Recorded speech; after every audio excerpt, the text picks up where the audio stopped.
सबके लिए समानता एक ही है। कहीं भी काटो दर्द सब शरीर में ही होता है, चाहे उंगली काटो या पैर काटो। तो ये विश्व एक समाज हमारा है, कहीं भी चोट लगे तो हमको दुख होना चाहिए कि ये गलत है तो गलत है।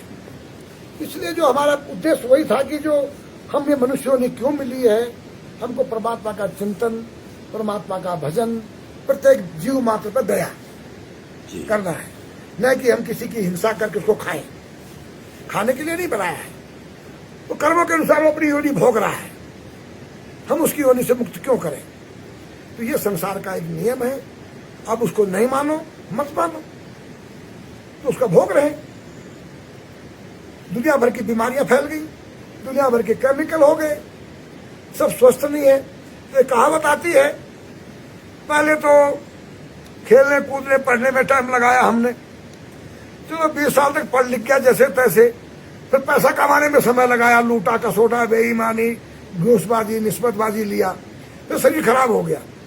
फिर उस पैसे को शरीर को ठीक करने में लगाया, अब लास्ट में न पैसा ही रहा न शरीर ही रहा, दोनों ही गया। तो उससे अच्छा तो पहले शरीर की रक्षा करें, तो पैसे मत कमाते।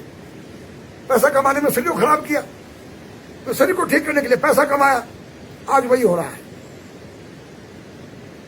पैसा है शुगर हो गया, मीठा मत खाना, फल मत खाना। अच्छा भाई, अरे तुमको तो ब्लड प्रेशर भी है, दूध घी मत खाना।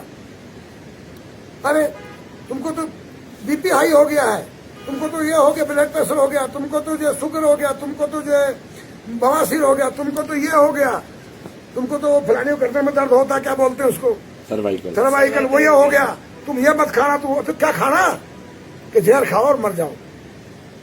तो क्या ये सब जहर खा रहे। तो ये चीजें क्या है, आज विनाश की ओर चल रही है।